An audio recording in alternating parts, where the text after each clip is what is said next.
Okay, welcome to the BTM Club in Conversation series. And as you know, we have Leave all it open sorts a of bit for the people. Wi-Fi, babe. Oh, Thank she's having a conversation there on her own. Okay, don't mind me, love. you. Sorry. Yeah. Okay, so as you know, we have all sorts of people in the community, and I just get people who I think are doing inspirational things. And I think, you know, they should be promoted, they should be put out there. Not that they need anything from me. Well, Mia looks like she's at sea there. The camera's going round. So today we have Shirley Morrison, welcome, Thank you. and Mia Maugé, welcome. Hello. How are you girls doing? Great. Who wants to go first? I'm very You go well. Yeah, I'm very well, Barry. I'm in competition prep at the moment. right. So I'm training hard, eating well, nutrition wise, and I'm good. We're going to get to all that in a minute. Yeah. And Mia, you're doing wonderfully, I know. I am. Apart I from know. my ankle, my fractured ankle. Apart from that, I'm fabulous. Fractured ankle. How did you do that? It was most people assume that I was drinking, which I wasn't. Okay. I just stepped on a step that I didn't see. I stepped on it awkwardly. It was a little on a threshold in a doorway, and so nothing glamorous or anything. It's funny, you find that people who drink and then trip over actually say that it was the step's fault. I didn't see it, but anyway, we'll move on. No, it really, honestly, it was. I just didn't see it, twisted and fell awkwardly and fractured the bone. Ouch. But yeah, no, it's been very painful. But obviously, it hasn't affected the beauty and the face. You need to see my foot. No, I don't want to The see foot it, is not darling. We don't pretty. do feet, love. I don't do feet. Not even my own. Not even my own.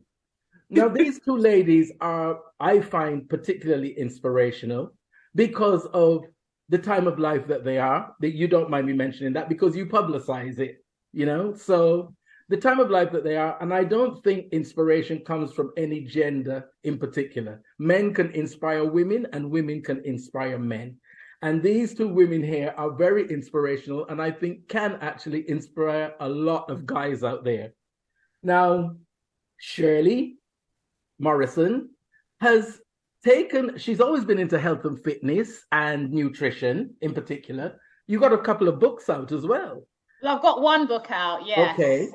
But then she's suddenly taken it to another level of competing in bodybuilding.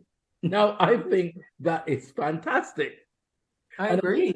It can inspire people to just go to the gym at a regular level, not even take it to your level. But I mean, seeing you and hearing your story, it should inspire anybody, man, woman, fish and fowl, to go and look after themselves and go to the gym and train.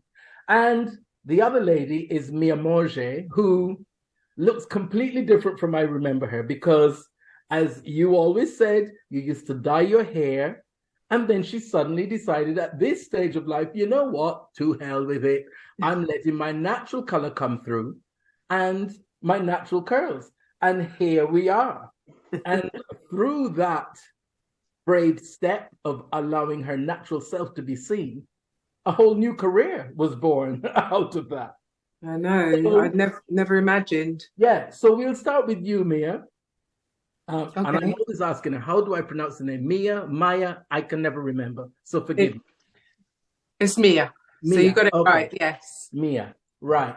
So tell me, Mia, I know you from the music industry originally. Yeah, that's right. So how did that all suddenly change? So to be honest with you, menopause was probably a factor.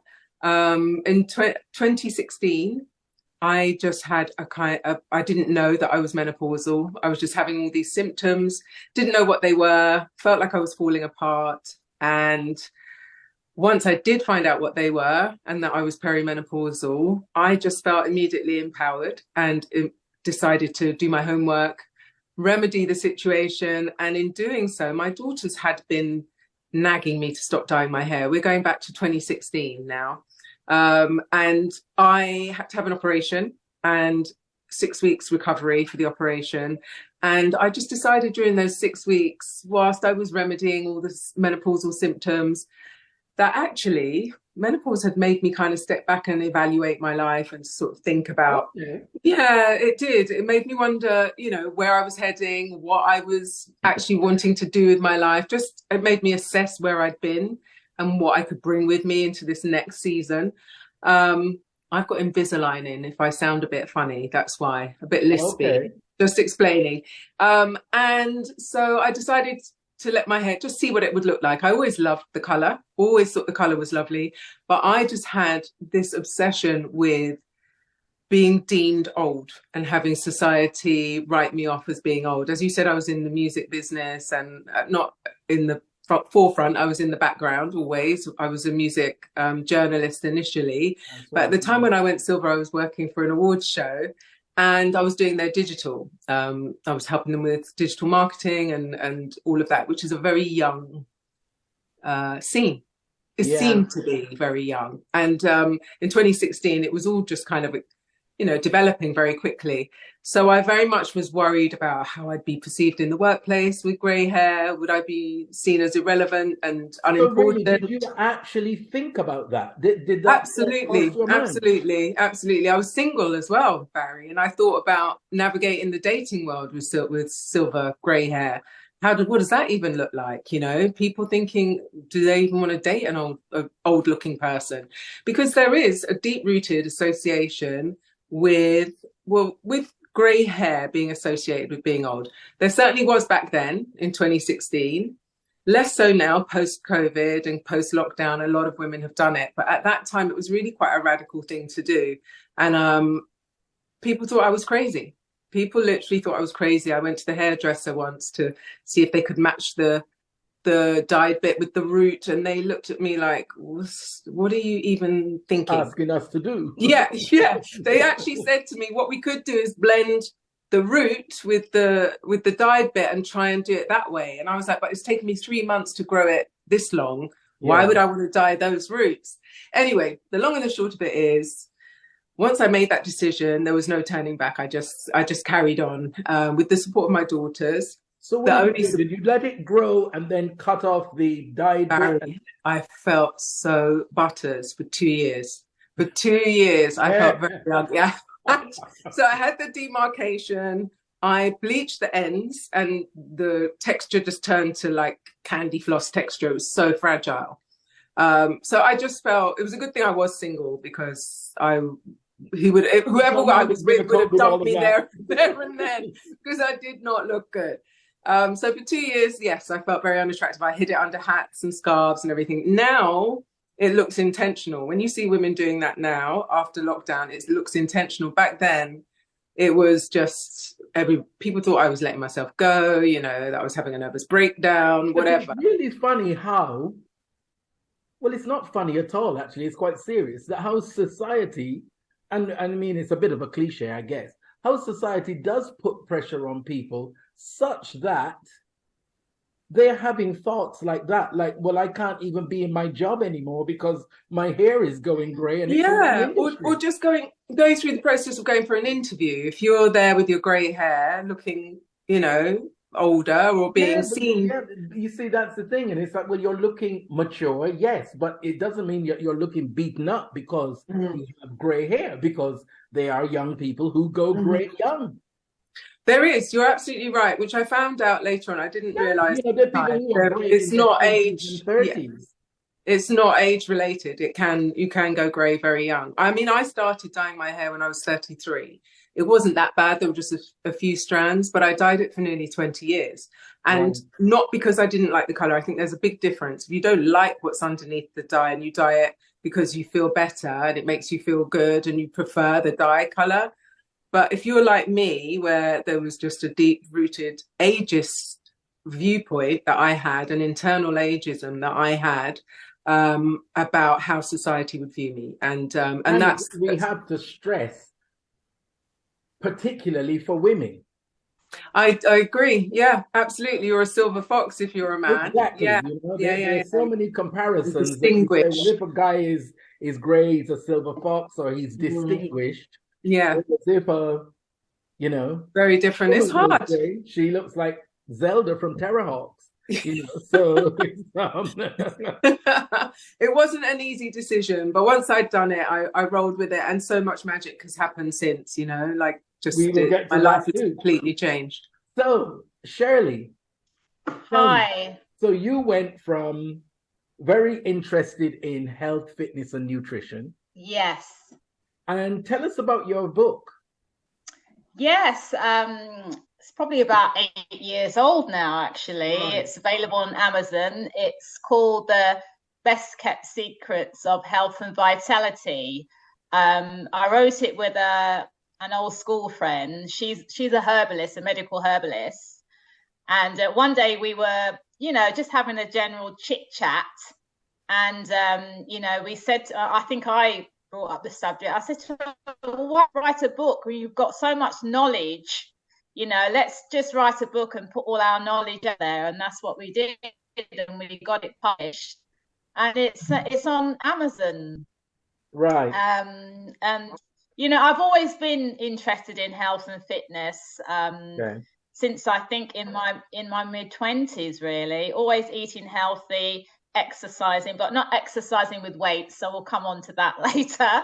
Yeah. But, you know, the simple exercising, going for a walk and making sure I eat properly, and, you know, just watching. Well, I kind of think once you've got the mentality of looking after yourself with what you eat, yes, the physical looking after yourself kind of goes hand in hand, doesn't it? You kind of it does, yes. I should, you know, train or exercise at least more than the average person. Once you've got that kind of mentality about the nutrition, you kind of follow through with the physical exercise. Yes, absolutely. You can't do one without the other, because it doesn't actually. Well, not for the full benefits. No, you won't get the full benefits if you do one without the other.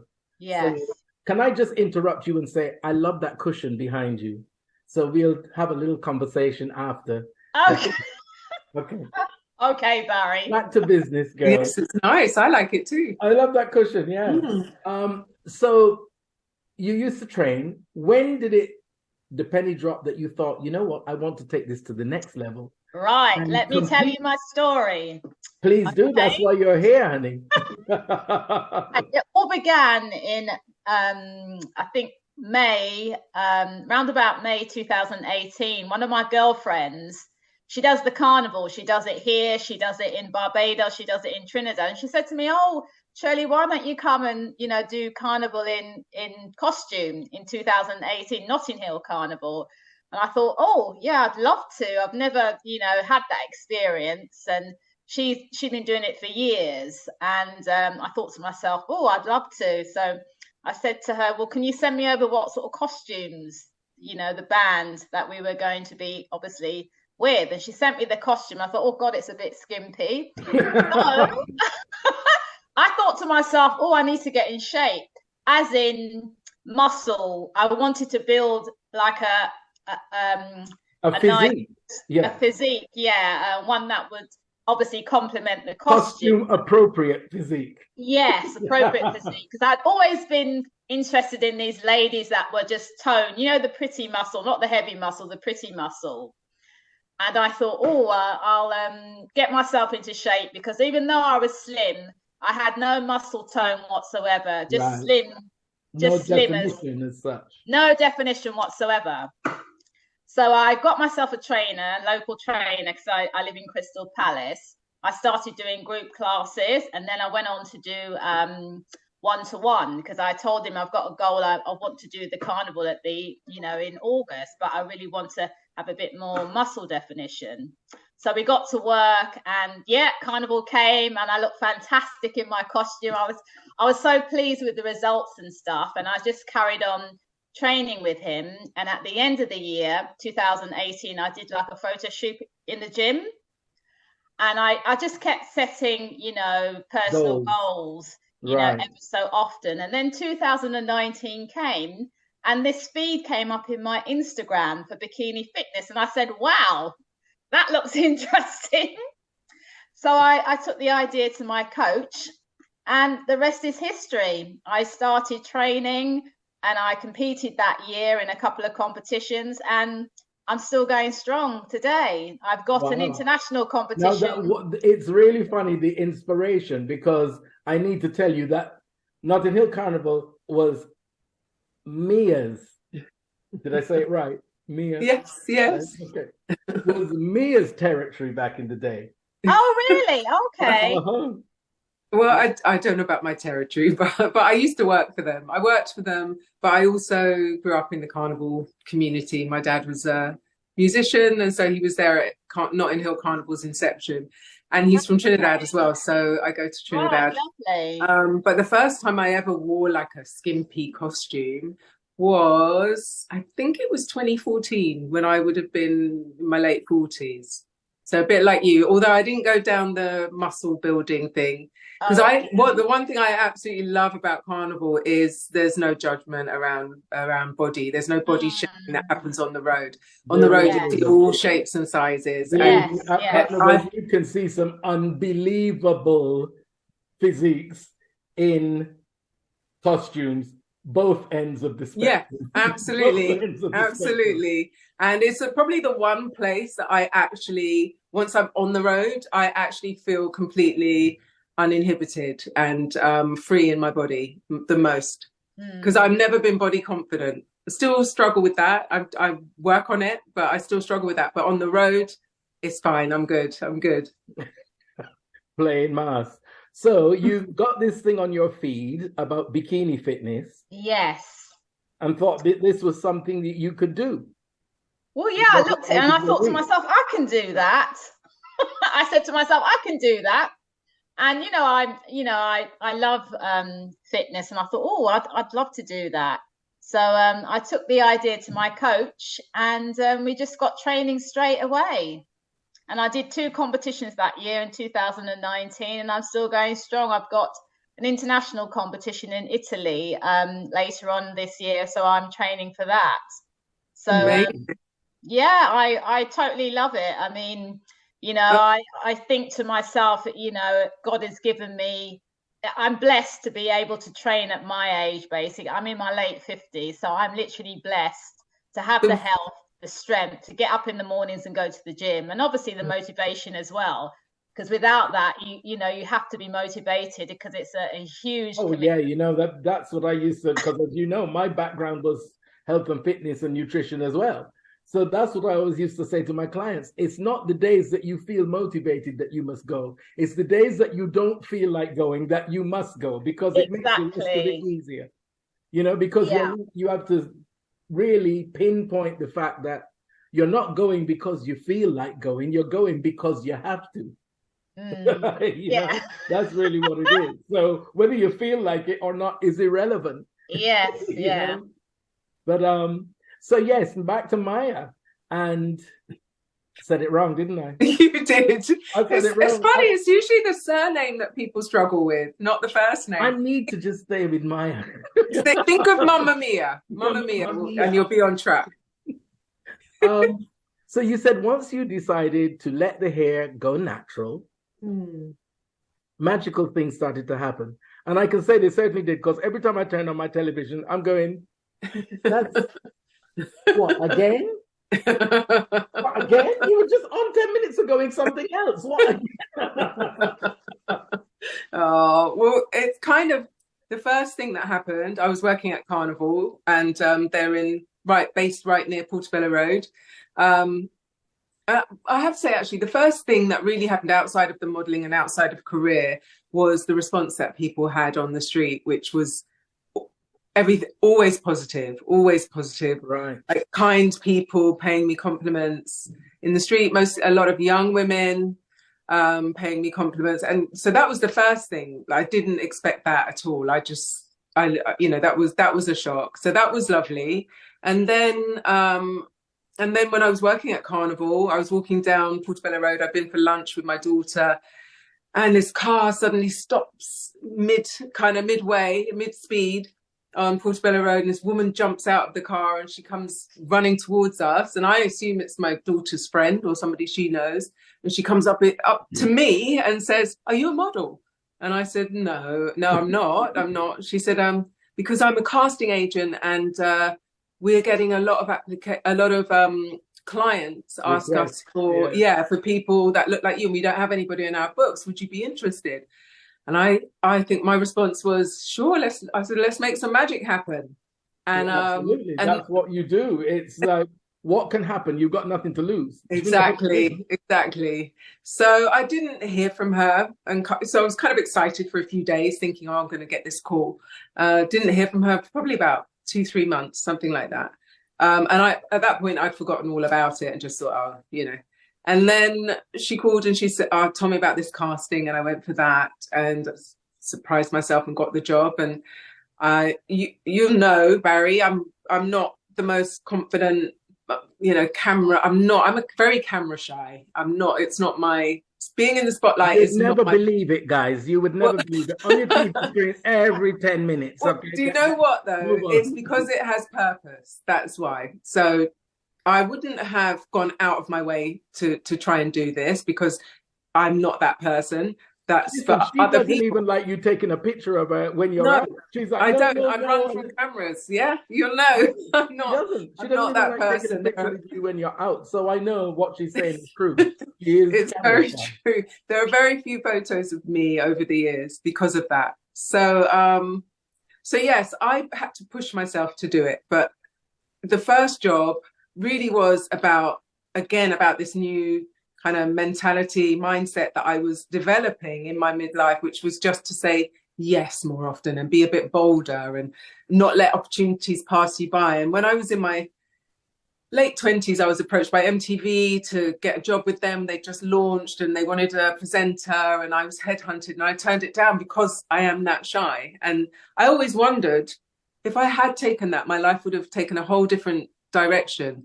So that's what made me feel like I have to kind of see where this takes me. Anyway, long and the short of it was, I got the first job, made, my career choices have never been around money making. They've always been about purpose and creating platforms for Black music or whatever that might be, underrepresented musicians, etc. And this job really paid me more money than I've ever made in my career for an afternoon of sitting on a sofa having a photo taken. I was like, well, this is easy, and thought, this again, please. Hopefully we can have a few more of those that will supplement my income while I'm at Carnival. And that's as much as I thought of it. And then I got another job, which was with supermarket. And really, both these jobs were not really modelling jobs. They were jobs where they wanted real people just to be themselves. So it wasn't really modelling per se. But that suited me. That was absolutely fine. And I expected it to just go along like that. And then during lockdown, I had been, just as a consumer, irritated at the fact that brands were ignoring midlife women in particular. And I had felt marginalized and ignored by brands as a young woman, be that my body type, my skin tone, my hair texture. I never saw myself represented when I was becoming a woman in the 80s and into the 90s. And so I've always felt ignored. It wasn't anything new to me, but I felt like those boxes were ticked by the time I was middle-aged. There was diversity and, all of those body types. And it was a time when you could actually contribute to doing something about making the change. Well, there's a platform. We've got social media now. So I decided, it was annoying me and had been annoying me for a couple of years. And I just thought, you know what, I'm just going to go public with my Instagram page and see if there are any like-minded women out there.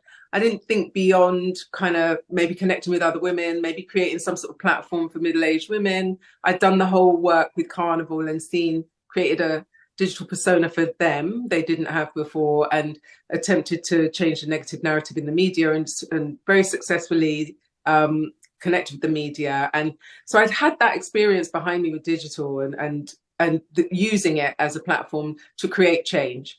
And so I thought, you know what, maybe this is something I can do. We can create a forum or some sort of platform that represents us. Maybe I didn't really think beyond that. Anyway, very quickly, because it was lockdown, I connected with a lot of women who were not dyeing their hair. And by that point, my hair was fully grown. And when they saw my hair, the finished product, we connected over that. And then it just so happened most of them were middle-aged. And then the dialogue around my purpose for going on Instagram in the first place, which was a lack of representation in marketing. So I'd done those two jobs and not thought, made the connection really between modeling, and I just thought that that was a little side thing. Anyway, within 4 weeks, I got scouted by 4 agencies online via Instagram to do modeling, and then just got very lucky and left my. I think it's quite important what you said earlier, that you get to a point where the two things, you're not chasing money. You're not doing what you're doing because you're chasing money. You're almost doing it because you feel it's vocational. It's a purpose and something you enjoy. And I think those are two things that make for a happy life. Absolutely, absolutely. If that's where I'm at. Doing a job chasing your paycheck, yes, of course, we all need security, but it doesn't actually bring you the fulfillment that absolutely maybe doing something that pays a little less, but you enjoy it. You're looking forward to doing it. You're looking forward to and having a purpose with your platform. And as you say, you're trying to promote something purposeful, not just going, look at me, I was at the party and I look good, and I just bought this suit and I look good. You're actually using it. No, it's fully about the purpose. It really is. And the modeling itself, if things don't align with my messaging, then I've turned down a lot of jobs because the messaging isn't aligned with what I'm standing for. So that is my motivation. That is fully my motivation. And it makes me, even one of the first jobs I got was modeling in my underwear. And I've just told you, I've never had body confidence ever, but I knew I knew the importance of a grey-haired middle-aged woman with a middle-aged body in a Marks and Spencer's advert. I knew the importance of that representation. You're helping to stop that mentality, because middle-aged, there is no set format. You're middle-aged, Shirley's middle-aged, and you've got completely different physiques for whatever reason, even naturally. So, you're helping to move that stigma about middle-aged. I think so. This, you fit in that box, or middle-aged, So Shirley, tell me about you. How do you get into the competitions? Because you said you're now taking it to international level. How do you apply to get into the competitions? What is the process? Right. Well, if you want to do an international competition, you have to do a regional, you have to do a small competition over here. Right. And then to qualify to compete abroad. So there are many fitness competitions over here in the UK, but for international, if you want to do an international competition, you have to literally do a regional that's connected with the international federation. And once you qualify, you've got that piece of white paper or whatever to say that, yes, I've done a regional and I qualify to compete. So is the qualification just competing? It's competing, yeah. You don't have to win a title, say. No, you don't have to win a title. Okay. You just need to literally compete. Right. And because it's only a regional, so it's just to say that yes, you've competed. It's just to tick off. So are there people that go to compete in the regionals, say, but don't get through being selected to compete? No, you don't have to get through. All you have to do is go and literally compete in that regional. You don't even have to place in the regional to get the qualification to go abroad, because once you apply to get into the regional, what do you have to do? Well, you have to make sure you got well, basically you've got to make sure you've got that your stage ready, basically, if you want to compete in muscle fitness, bikini fitness, you need to obviously just you need to prepare yourself, basically prep, say for example, normally 16 to 20 weeks, get yourself a trainer who's obviously competed, that obviously knows background information, what it takes to compete, because obviously it's a lot of hard work. It's not easy. It's not an easy walk in the park, basically. You know, some people start their thinking preps. 16 to 20 weeks to change a body significantly enough Yes. to compete. Yes. That person or individual must have been doing fitness before that. Then What? the intense training for competition starts Yeah. within those 16 to 20 weeks. Yeah. But you cannot say, for want of a better word or phrase, the average middle-aged body in 20 weeks. Yeah, no, You know, you have to have some sort of foundation training before that. beforehand. Foundation, yes, before Yeah. that. But I mean, don't get me wrong, Barry. There are people that start from complete beginners, but it's not going to take 16 to 20 weeks. They normally have to train for up to like 12 months, basically, because like you were saying, that you need the foundation first and foremost. Yeah, you need that foundation. Yeah. You can see Maya. Mia. Mia. Mamma Mia. It's just not going to happen, is it? So it's just not going to happen. I can see her flicking that hair. So what's on the cards for you now? What are your projects now that you're doing?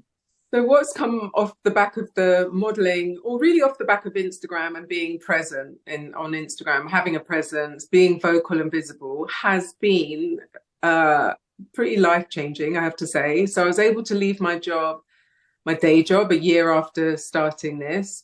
And I do public speaking. So I speak at I've done beauty events, and I've done internal work. The most recent was for Burberry, it was about ageism in the workplace. Right. So I do that. I also I have been scouted by a literary agent, so I'm writing a book as well. So I might get some tips from Shirley about book writing. So I'm doing that, currently working on the book proposal. Apparently my agent has said there are publishers that are interested and poised and waiting to see what I've got to say.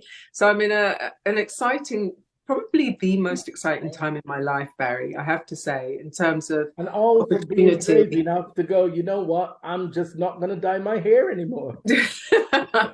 Well, yeah, I mean, now's the time for sure.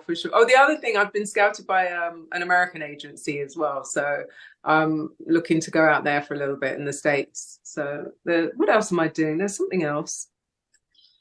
Oh, I can't remember. It will come to me. She's doing so much she can't remember. You need to have your notes on the side. I should, shouldn't I? I should. So as you can see, I'm surrounded by international women here. International women. One's off to Italy, one's hopefully going to the States, and all with making an inspirational change in their lives at an age where most people think they're through. So I think that can really inspire men, women of any age, you know? Really. That's the shocker for me, has been the amount of young people, young women in particular, that have got in touch via Instagram, really just to say, oh my God, now I can see what it really looks like to be in my 50s. I didn't see myself before, you know, so, and that is one of the, that has brought me to tears, I have to say, some of the messages that I've got, because I felt fearful of aging because the representation and the what was projected to me was not appealing. You know, it was, you're written off, you're irrelevant, you're invisible, you're one of, and also in terms of style and how middle-aged people were presented, you were either very flamboyant and, you know, very much trying to be visible, not wanting to conform, which is, you know, a radical act, or you were twin set and pearls and very grey and dowdy. It was those two, that's all you saw really in advertising and marketing, in sitcoms and whatever. Whereas our generation are really fortunate because we have social media, we're able to be present. And I think the more of us that are present, the better, because there's so much diversity within our age range as well. Like you were saying, you touched on body types, you know, there are various body types within our generation, but we're all doing different things. We're all living our lives in different ways. And I just think the more diversity that there is in terms of representation for midlife people, the better, because we didn't have anything to look to. We really didn't. And I often say, if we had the things that the young ones have now, when we were younger, we'd have all been stars because, you know, once it's made available to you now, you know, we just, yeah, no, absolutely, I agree. We fought through. And as regarding style, depends on which circles you move in, because us being in the fashion industry from whenever and the music industry, we were always very stylish and continued that stylishness and what's the term? Avant-garde, chic into our middle age. It's never changed. For me, I think I always look stylish, you know what I mean? Yeah. No, that's what I mean. What I'm saying is that the way not social media, the way the media and society in general portrays middle-aged people when I was younger was not at all appealing. There was very little diversity. You were either grey and dowdy, you know, or that really generation, if you're talking like our parents' 50 was not our 50. No, exactly. It just simply wasn't. And their parents weren't their 50, you know what I mean? There's much truth in 50s, the new 30, and 60s, the new 40. So, you know. So what's next for you, Shirley? What's next? Yeah, well, love, are you there? Are you sleeping, love? No, I'm here. We're boring you, Shirley. Can you hear me? Yeah, can hear you. Yes, like I said before, I'm in prep now, prepping for the international competition. So that's what I'm concentrating on now, basically. And your category is bikini. Bikini fitness, it's masters.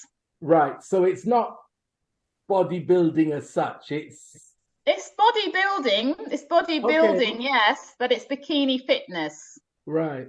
So I'm building a body of a bikini athlete, basically. Yes. Oh, okay. Yeah. Right. Not like the huge bodybuilders. Oh God, no. There are some females in that category. No, as well. they're like Barry. There are quite a few divisions in bodybuilding. Right. For the women's starts is bikini fitness. That's the one that's most saturated because that's the easiest division to mold your body into, and then it goes to demean your efforts, darling. No, I'm just saying bikini fitness is one of the most saturated divisions because I guess it's quite a popular division. Whereas when you go on to like the figure physiques, the bodybuilding physiques, it takes a lot more, and as you probably know, there's a lot of steroids in that sort of industry. And when you move out of bikini fitness, you go into figure, you go into bodybuilding, that's when obviously a lot of women changes because I love your honesty. Performance enhancing drugs. I love your honesty because we all know that you cannot build that kind of muscle mass naturally without help. I don't care how much steak you eat, how much protein you eat, you cannot build that muscle mass without any help. Exactly, but Barry, I can tell you, I'm totally natural. I do not take. Because you're in the category that can be natural. And what is quite amusing is, as you know, there's another natural body category for men that is not bikini, obviously, natural body competition. And you can even look in there and see, well, listen, that's not natural. Okay, yes. You know? So, well. What about you, Barry? What about, just to, if you don't mind me asking you a few questions? My background is journalism and I'm very curious. She is. Or nosy, maybe some people might say. But you, when the chair turns around, okay. But you also, how's your experience then? Because you were a model. You were a model in the 80s, right? Was it 80s and 90s? I tried to say in the 2000s. No, I don't know. Yeah, it was, right? So you've done that. You've also done the health and fitness as well. And now you're on radio. And has that been something that came late in life, or have you always done radio? What's your journey been? I've never done radio. I can assure you, I'd never done radio. I was a guest on DJ Elaine's show. Yes. And the CEO came in and asked her, who was that guy that was on your show? And he said, I think he might make a good presenter. Wow. I said, okay, well, like yourself, I've always been one to just go, well, what can happen? If there's 2 minutes dead air space, they'll just say, don't come back next week. The rest is history. How long ago was that? How long have you been doing it for? 5 years. Wow. So yeah, it's gone quickly and it is evolving. It's evolving, because I always try to do new things like this. I started this platform in lockdown. Right. This really started with, we were playing the artist's music in lockdown to get us through lockdown. And I thought, well, actually, I never get the chance to play my vinyl. So I was dusting it off and playing the vinyl. And I thought, I wonder what they are actually doing to get through lockdown. So I just reached out to a couple of them, Tom Brown, Linda Clifford, the 3 Degrees. I reached out to them and said, how are you? Would you like to do it? And then started this. What do you mean reached out? You had them as contacts already, or you just reached out to DM them? Somehow, I don't know. I had them as contacts already. And I just reached out and said, would you like to be part of this series that I want to do?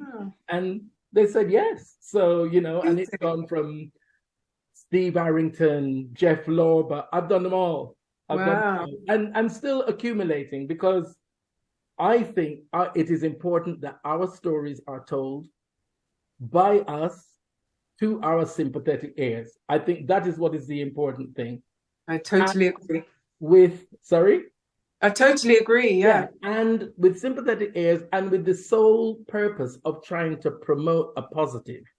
I don't want to know if you've got children wherever. I don't want to know if you've been to jail. I don't want to know if you've been on drugs. I don't want to know that because there's enough of that being pushed forward. Mm-hmm. So for me, with my capacity on my platform, what I am promoting is the positivity that's going on in the community. So that's really what this is about. Yeah. See, you've had a turnaround. You've had a midlife magical moment. My life has always been magical, to be honest with you, because I've always done things that I've enjoyed. It kind of just went from modeling into fitness, into broadcasting. And it's always been things that I've enjoyed. Running events. I've never chased money, as you said earlier. It's always been things that I've enjoyed. And so I would say my life has always been magical, to be fair. I would say that I've always enjoyed what I've done, but this is like a next level. This really is, Well, I mean, you're enjoying it with a different maturity, a different sense of appreciation that probably you might have taken for granted when you were younger, even if the same opportunity arose. There's definitely gratitude. For sure. It's a different level of appreciation when you get to this age and can look as fabulous as we do and do what we do. I think it's absolutely amazing what Shirley's doing as well. Like, that's very inspirational to be doing that at this time in life. It's very something I need to take a leaf out of her book as well. My fitness is not the once my ankle's healed, I'll get back at it. But well, I love that, and it just shows you how sometimes your situation is anointed and you don't even realize. Because her motivation for doing what she does now was carnival outfits, and you were involved in carnival without even knowing that was a connection or an inspiration. So, you were meant to be here together today, that's for sure. So let me have your handles, your social media handles, not the handle of your teacup, Shirley, okay? Yes, I know. Let me have your social media handles, because it's better if you say it. You'll remember it. I won't remember it. Go, Shirley. Shall I put it in the chat, or you want me to just say it? Just say it. Yes, it's Shirls A1 _ bikini model. One more time. It's Shirls A1 bikini model. Great. Okay. And Mia. Mine is just my name, which is Mia Maugé, which is spelled, so it's at MIA MAUGE. There is actually an accent on the E, which helps you pronounce it correctly, but you can't do that on the handle, obviously. So I can manage the Maugé. It's the first bit I can't manage. The first. That's so funny. You're the first, Barry. The first. Because I always say Mia, but now it's Maya. Mia. I don't know. The other way round. You see? It's not Is going it well for me. Mia I'm or just going to Maya? call It's you Mia. Maugé. Thank you, Shirley. Yes, it's I'm just going Mia. to call you Maugé. You know what, Mia? I Okay. thought your face looked so familiar, you know, honestly. So it must have been the advertisements, but He's it's like on when your you came TV on. every 10 minutes. That's why. Stalking Barry. He's I on don't your watch TV every TV 10 now, minutes. you know, because of the lockdown and everything. I used to put on all the news, but I don't even watch that anymore now. I haven't got time. Okay. But what TV adverts are you on now? Are you on? What's on at the moment? Yeah. You know, I'm not sure what's on at the moment. I think, but I could tell you the ones that I've been on that were quite Yes, high please. profile. So one of the most recent ones was JD Williams, which is a clothing brand. Okay, yeah. Marks and Spencer's lingerie. Okay. And L'Oreal Vichy creams as well. Okay. Yeah, do you know what? I can tell you, put my hand up. I don't even watch TV anymore. I haven't even got the time. I work from home 9 to 5 and that's it. But I'm going to take a look at your Instagram page. Oh, yeah, I'll definitely be following you for inspiration. Oh, thank you, darling. You know thing. what? All you need to do is get yourself a good trainer and just learn the basics. And once you learn the basics, you can just go on your own. Well, strength training is like, that's a must at our age anyway, just in general for bone strength. That's what I always tell clients, you know, because even into old age, to sit down, to get up out of a chair, to sit on the bed, to get out of the bed, you need upper body strength to push yourself up. When they let themselves go up here, that's why it all becomes a problem, because they've got no strength in their arms, along with no strength in their legs. Yeah, we're working for our independence in the future. So what we invest in now in terms of strength training is to serve us for our independence. Our generation is slightly different, you know, and our 50s and 60s is going to be very, very different from our parents' 50s and 60s. Yes. So, you know, it's great. Well, ladies, thank you so much for taking the time to join me and tell your inspirational stories. Yeah, we will speak again soon. I want to speak to you again, Maya, when that book comes out. Mia.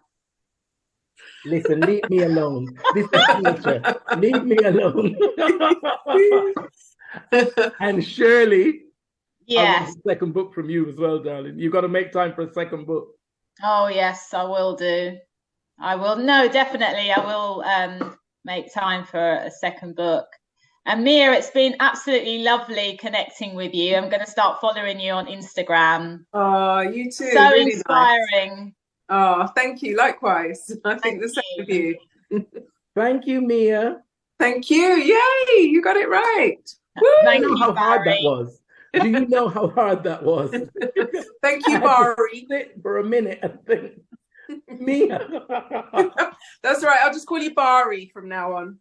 Actually, Barry's quite nice, right? It is. My midlife change. Why not? New career. Shirley, thank you. Thank you. It's been a pleasure. Yes, likewise. I look forward to talking with both of you again when the books come out. Okay. Mia. Yay. Getting better towards the end. It just takes me a while to warm up. You can't give us any snippets as to what's in that book, can you? It's really just, it's my story, really, but with enhanced with factual stuff as well. Well, I mean, my story is factual, but it's more, it's about aging. Oh, okay. I could say that much. Yeah. Aging. Well, you know, men do suffer from andropause as well. Not just women, you know. Is that true? Yes, andropause. Go look it up, honey. I will have to. It's not just all about you lot and your menopause, you know. Well, maybe you can write a book about that. Oh, God, no. I'm not old enough. I haven't got there yet. Thank you so much, ladies. Okay, lovely. Thank you, Barry. Thank you, Barry. On with the Take care. Journey. We love it. Bye-bye. Take care. Bye.